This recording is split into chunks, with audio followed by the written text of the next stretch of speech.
Bom, pessoal, vamos aqui para mais uma aula.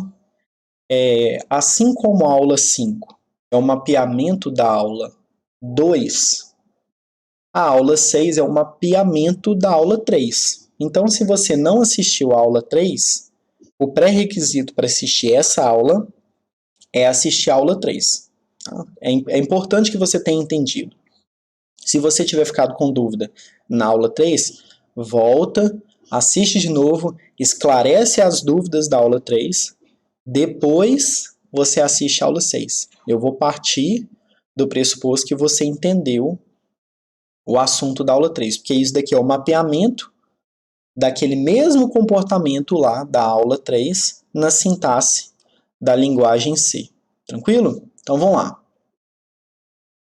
Estrutura de repetição. Uma estrutura de repetição permite que uma sequência de comandos seja executada repetidamente enquanto determinadas condições são satisfeitas. Mesma coisa lá da aula, tá? Essas condições são representadas por expressões lógicas. Então aqui, ó, A maior que B, ou então C é igual a 3, ou então a letra é igual a A. Tá? Todas perguntas cuja resposta é verdadeiro ou falso. E as estruturas de repetição, elas podem ser dos seguintes tipos: pré-testada, pós-testada ou controle. Olha só. Alguma novidade aqui? Nenhuma, né? Isso aqui a gente já viu.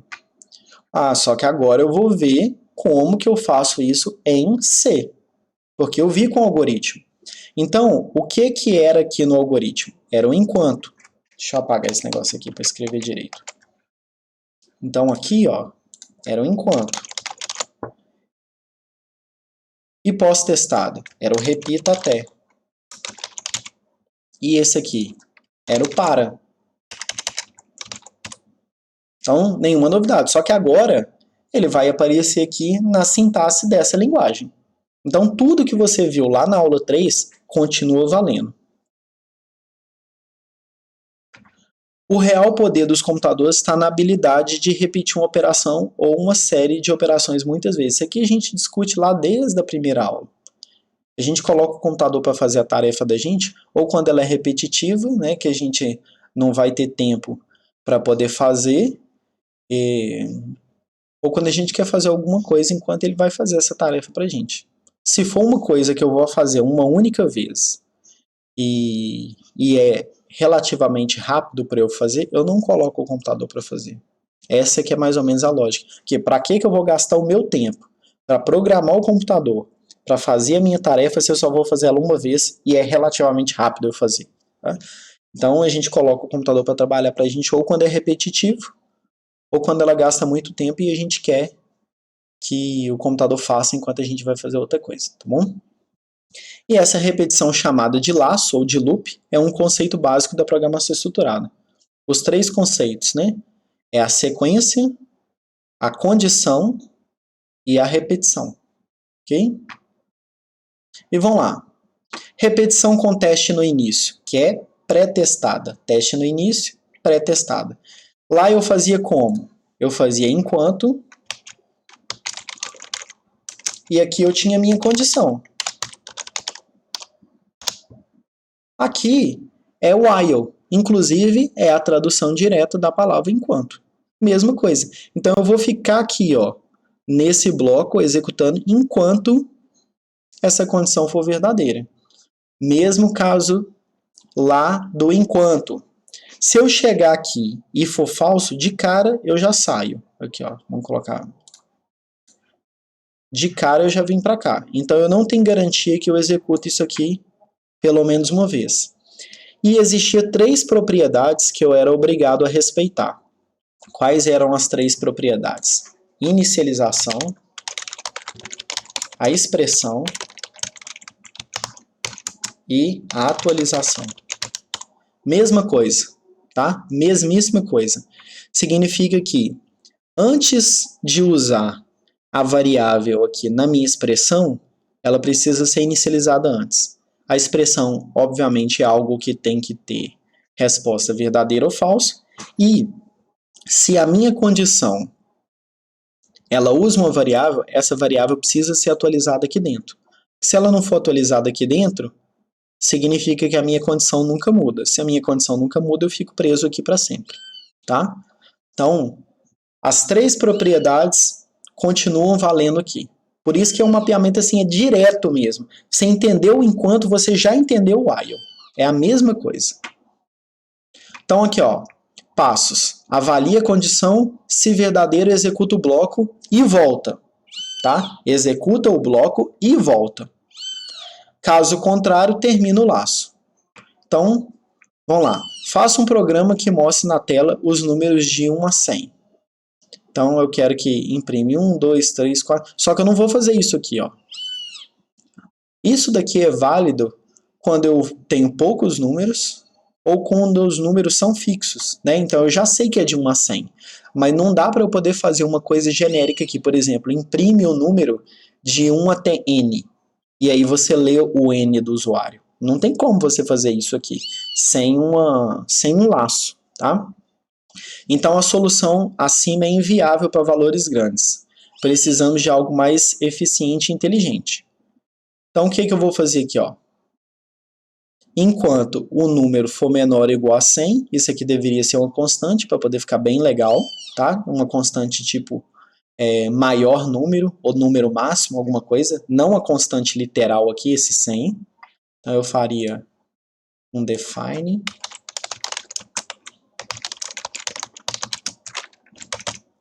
E aqui eu colocaria,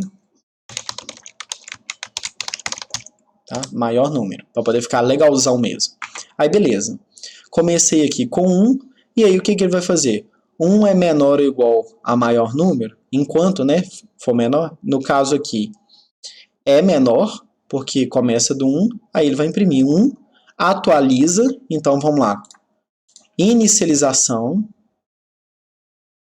a expressão, olha só, a expressão usando a variável número e atualização dentro do loop, porque senão nunca muda e ele fica preso aqui para sempre.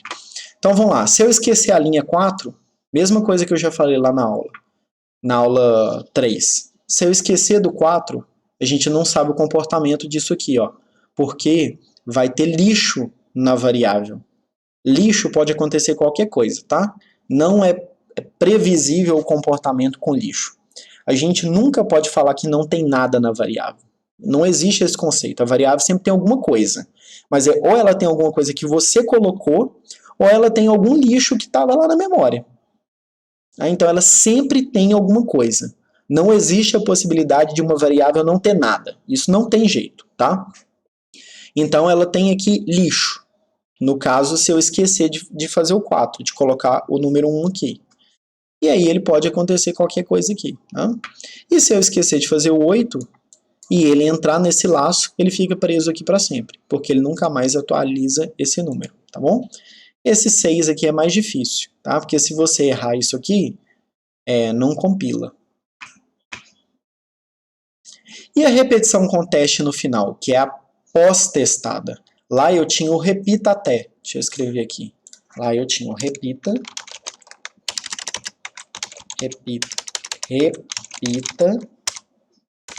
até. E aqui vinha a minha condição.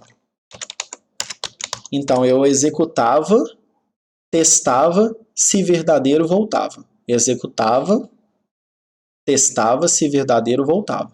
A partir do momento que era falso, eu saía. Aqui é a mesma coisa. E aí o meu repita até virou do while. Então, o repita até é faça enquanto, tá? Em tradução direta. Faça enquanto. Então, mesma coisa do outro, ó. A garantia que eu tenho aqui é que ele vai ser executado pelo menos uma vez, porque ele vai passar aqui, vai executar só depois que ele vai fazer o teste. Então, a mesma coisa que valia para o repita até, ela vale para o do while. Tá? Então, aqui, ó, quais são os passos? Executa o bloco. Então, vamos voltar aqui só para comparar o outro. Porque o outro avaliava primeiro. Esse aqui não. Esse ele executa o bloco, depois ele avalia. Se verdadeiro, reexecuta o bloco. Caso contrário, termina o laço. Tá? Então, primeiro, ele executa o bloco. Tá? Então, pelo menos uma vez ele vai fazer. Exemplo. Isso aqui, ó, é o exemplo que está na maioria das minhas sugestões de solução de lista de exercício.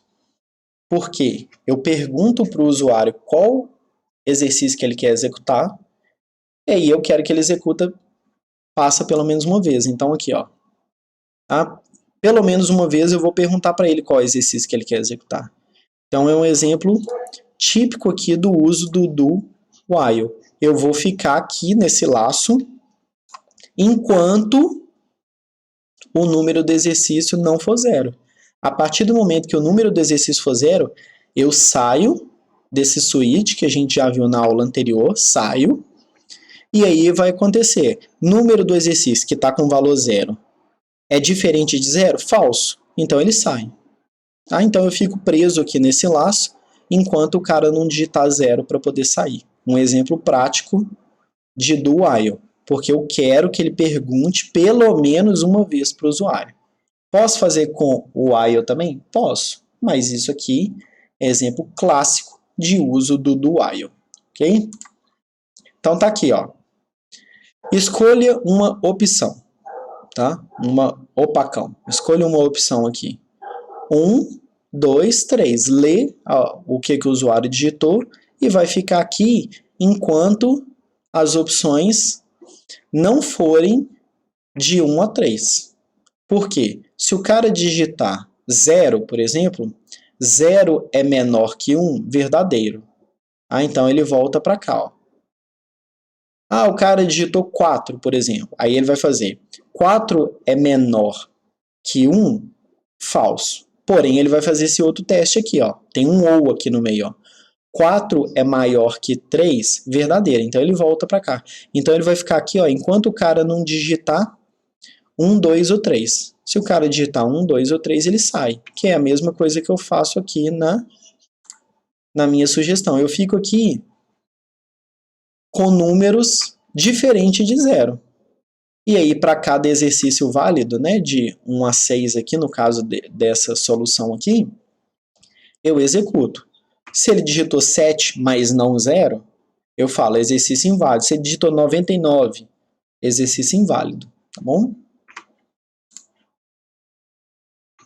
E qual que é a diferença entre esse trecho e esse trecho? Esse aqui é feito com while e esse é feito com do while.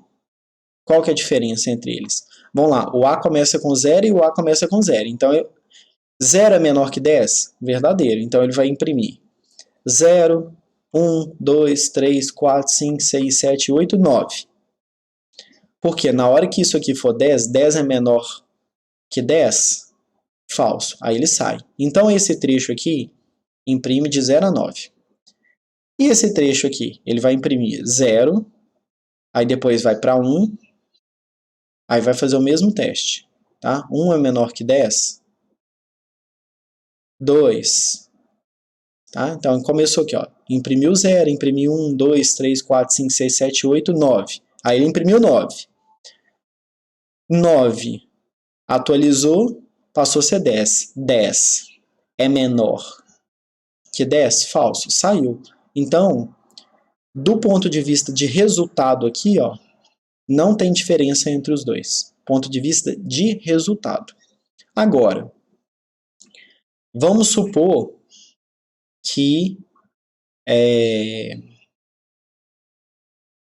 esse A aqui não começasse como 0.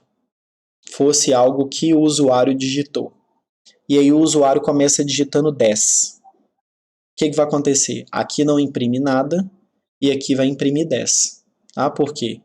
Aqui 10 é menor que 10? Falso. Então ele não executou isso aqui nenhuma vez. Agora aqui ele vai imprimir 10, vai atualizar para 11, aí ele vai fazer 11 é menor que 10? Falso. E vai sair. Tá? Então com A igual a 0, o resultado dos dois é idêntico. Mas se o A aqui fosse uma entrada do usuário, aqui poderia não imprimir nada, enquanto aqui necessariamente imprime alguma coisa. Ok? E agora? Tá? Qual que é aquela terceira opção equivalente ao meu para? Deixa eu voltar lá no slide. Vou voltar aqui. Aqui, ó. Por quê? Pré-testada era o enquanto. Pós-testada era o repita até. E a controlada, que era o para? A gente vai ter esse cara aqui que é legal, que é o for. O para eu não fazia, deixa eu escrever ele aqui, ó. Para eu fazia para a variável de valor inicial até valor final e o passo. Aí eu poderia colocar 1, 2, 3 e por aí vai. Aqui é quase a mesma coisa, é a mesma ideia, tá? Então ele substitui o pré-testado, tá? Da mesma forma, determinado. Essa aqui é a mesma ideia. Porém, a inicialização ela não é feita tão automática. Ela tem os trechos onde eu vou colocar aqui, ó. Esse é o trecho para eu fazer a inicialização. Esse é o trecho para eu fazer a condição. E esse é o trecho para eu poder fazer o incremento. Então ele tem os pedacinhos para eu colocar, para que evite de ele ficar disperso no código. Né? Então, a inicialização está num ponto, a condição está no outro, o incremento está no outro. Não, aqui está no mesmo trecho. Você olha para a linha 2, já tem todas as propriedades ali, inicialização, condição e incremento, está tudo ali. Porém, não é tão automático mais. Então, se eu chegasse no outro e falasse para ir de 1 até 10 e o passo era 1, por exemplo, aqui eu tenho que fazer assim, ó. Inicialização i igual a 1, condição i menor ou igual a 10 e o incremento. Eu não quero que incrementa de 1 em 1, i mais. Tá? Mas aqui, ó, tá tudo organizadinho, ó, bonitinho. Então, inicialização, condição e incremento. Então, olha o que está escrito aqui embaixo. Inicialização inicializa uma variável, então você vai colocar ela aqui. Avalia a condição, se verdadeira, executa o bloco de operações, se não encerra o laço. Então, qual que é a ordem? Ele vai inicializar e vai testar. Tá? A ordem é essa. Inicializa, então ele vai fazer primeiro isso aqui, ó. Então, ele vai fazer primeiro isso. Depois, ele faz o teste. Então, é pré-testado, tá? Não é pós-testado. E aí, se for verdadeiro, ele vai executar o bloco. Quando chegar no final, o que ele vai fazer? Ele vai fazer a atualização, que é o meu incremento, e depois faz o teste de novo, a condição de novo. Então tá aqui, o incremento ao término do bloco, incrementa o valor da variável e repete o processo até que a condição seja falsa. Então, quais são os passos? Executa a inicialização, avalia a condição, se for verdadeira, executa, se for falso, termina o laço, e depois incrementa e volta para o passo 2, para ele poder ficar ali dentro do laço. Então, exemplo aqui, ó, para poder imprimir de 1 até 10. Inicialização, então ele pega aqui, ó, i é igual a 1, condição, i menor ou igual a 10, então ele começa com 1 verdadeiro, depois 2, 3, 4, vai fazer até o 10. E qual que é o meu incremento? O meu incremento ele vai de 1 em 1.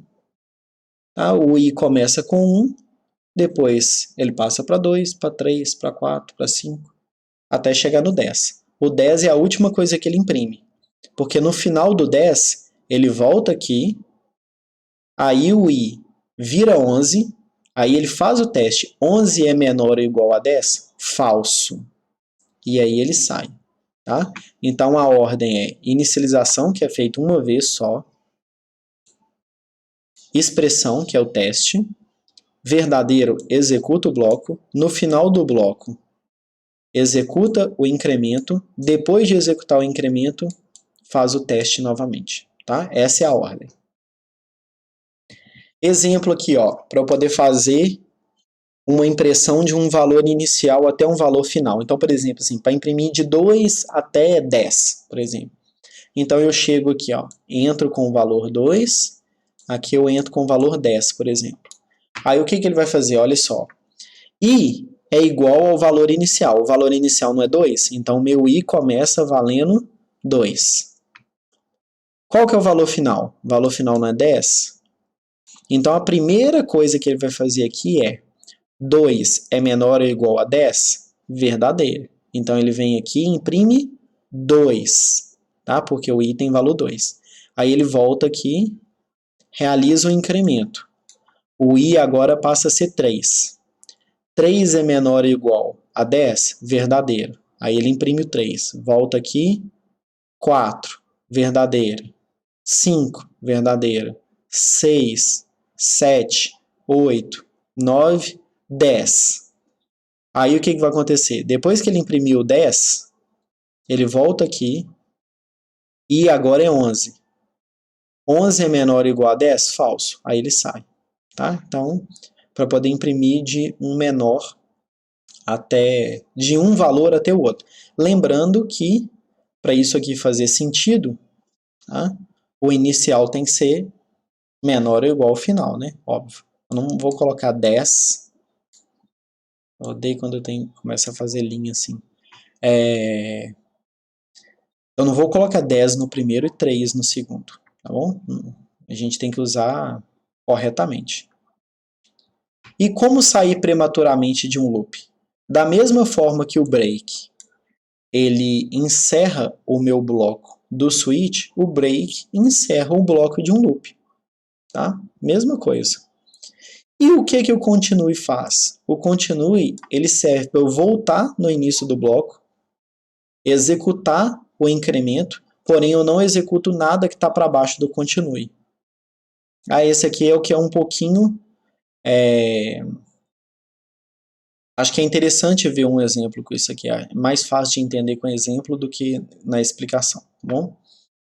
E o exit. Isso aqui, gente, comentário tá até aqui embaixo. Foi eu que escrevi esse negócio aqui. O comentário foi eu que escrevi, tá? O exit, ele finaliza o programa. Olha só o que eu escrevi, ó. Não deve ser utilizado a menos que você tenha certeza que a única solução é encerrar seu programa nesse ponto. Extremamente deselegante e vai deixar o professor Leandro, que sou eu, bem triste se você usar. Então, se eu ver isso aqui no código de vocês, eu vou ficar assim, ó. Triste, tá? Bem triste. Isso aqui, qual que é a condição para eu poder usar um exit no meu código? É assim, eu cheguei em determinado ponto do meu programa e falei assim, nossa, se eu continuar aqui, o negócio pode dar zebra. Eu posso acabar destruindo tudo que eu já tenho.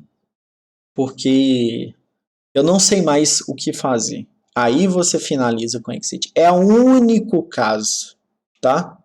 Porque o lugar correto do seu programa ser encerrado é no main. Então você vai entrando nas funções e voltando das funções e o seu programa encerra no main. Ele começou no main, ele encerra no main. Tá? Tô frisando isso aqui. O exit ele vai matar seu programa independente do ponto que ele tiver. Então, se você tiver 3 funções para dentro e tombar no exit, ele mata seu programa. Isso é terrível. Eu não vejo nenhuma razão para vocês fazerem algum exercício que eu passe, algum trabalho, qualquer coisa que eu faça e usar exit. Não existe razão. À medida que vocês forem programando, você vai trombar com a situação que, no caso, você tem que usar o exit. Tipo isso que eu falei, sabe?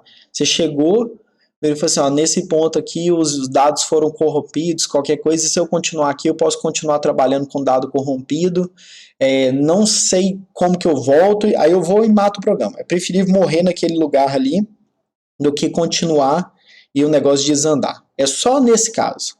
Senão, o seu programa ele começa no main e ele termina no main, tá? E aqui exercício para vocês fazerem. Antes de falar desse exercício aqui, eu vou falar desse continue aqui. O continue é assim, ó.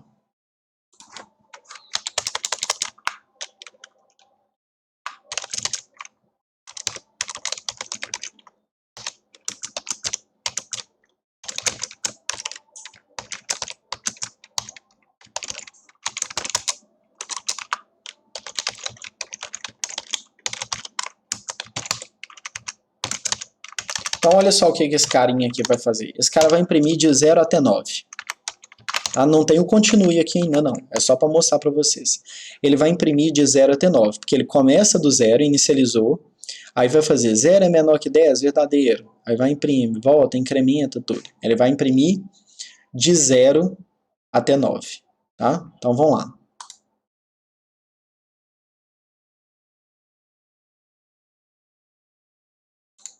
Pronto, tá aqui, ó. 0, 1, 2, 3, 4, 5, 6, 7, 8, 9. Ok? Aí eu vou fazer aqui o break. Aí vamos supor que existe uma condição que eu quero encerrar isso aqui. Então, se o i é igual a 5, por exemplo, break. Então, olha o que vai acontecer nesse caso. Vai imprimir o 0, porque 0 não é igual a 5. Vai imprimir o 1, vai imprimir o 2, vai imprimir o 3, o 4. Quando chegar no 5, ele vai fazer 5 é igual a 5, verdadeiro. Então, ele vai executar o break, vai sair do meu laço, então ele não vai imprimir o 5. A última coisa que ele vai fazer é imprimir o 4. Então, ele vai imprimir de 0 até 4. Tá? Não vai imprimir o 6, não vai imprimir o 7, não vai imprimir o 8, nem o 9.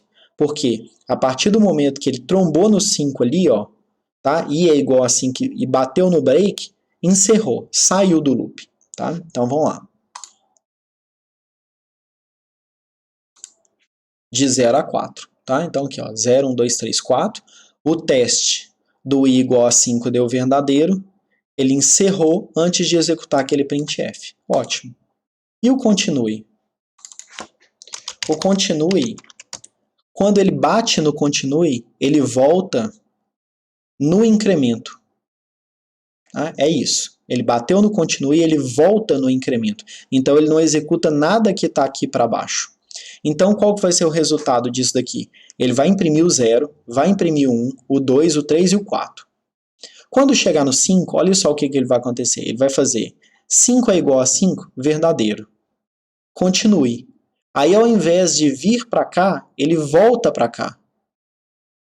E executa o incremento. Então, o próximo i agora é 6. Observe que ele não encerrou, ele só voltou aqui em cima. 6. Aí ele vai fazer 6 é igual a 5, falso. Então ele não executa e imprime. Então ele vai imprimir o 0, 1, o 2, o 3, o 4. Não vai imprimir o 5, porque o 5 vai fazer ele voltar aqui em cima. Vai imprimir o 6, o 7, o 8 e o 9. Tá? Então vocês vão ver 0, 1, 2, 3, 4, 6, 7, 8, 9. 0, 1, 2, 3, 4, 6, 7, 8, 9. Tá? Acho que é mais fácil de entender com exemplo do que com a explicação do slide aqui. Tranquilo? E o exit, não preciso nem falar, não vou nem mostrar exemplo, que é para não usar. Tá bom? E vamos lá, para os exercícios. Elabore um programa que calcule n fatorial. Tá? Então, n fatorial, se o seu n é 4, então ele vai fazer 4 vezes 3 vezes 2 vezes 1, tá? Se o seu n é 5, ele vai fazer 5 vezes 4 vezes 3 vezes 2 vezes 1. Isso é fatorial. 2. Escreva um algoritmo que lê um número n inteiro e positivo e que calcule e escreva esse valor e aqui, ó. E a fórmula para fazer o e é essa daqui. O fatorial você já fez em cima, então você já sabe como é que faz. Então você vai fazer 1 mais 1 dividido por 2 fatorial. Isso aqui não é divisão inteira não, tá bom, gente? Porque se for divisão inteira, o resultado é sempre 1, né? Isso aqui vai dar 0, isso vai dar 0, isso vai dar 0, tudo vai dar 0. Isso aqui é divisão real. Tá? 1 dividido por 2 fatorial é meio. E aí depois ele vai fazer 1 dividido por 3 fatorial. 3 fatorial é 3 vezes 2 vezes 1, que é 6. Então 1 sobre 6 eu acho que é 1.625, não sei, deixa eu fazer aqui. Não sei de cor. É 1.66666, não é nem 1, é uma dízima. E aí depois, e o 4 fatorial? 4 é 4 vezes 3, que é 12, vezes 2, que é 24, vezes 1, que é 24. Então é 1 sobre 24, tá? E por aí vai. Bom? 3. Faça um programa que, dado um conjunto de valores inteiros e positivos, então é o usuário que vai digitando um por um, tá? Determine qual é o menor e qual é o maior valor do conjunto, tá bom? E o final do conjunto de valores é conhecido quando o cara digita 0, tá bom? É isso. Então vamos supor que ele chegou lá e digitou 1, 5, 9, sei lá, 1, 5, 9, 15, 3 e 2, por exemplo. Aí você vai falar que o menor é 1 e que o maior é 15, tá? E encerra com 0. Esqueci do 0 aqui. Fazer um programa calcular e mostrar os n primeiros termos da série de Fibonacci. Então, o número n fornecido pelo usuário. E a série de Fibonacci é essa daqui. Vai fazer, não sei calcular Fibonacci. Esse aqui tem uma regra, tá bom? Fibonacci de 1 é igual ao Fibonacci de n é Fibonacci de n menos 1 mais Fibonacci de n menos 2. Não sei calcular Fibonacci. Wikipedia. Tá? Pesquisa simplesinha. Wikipedia.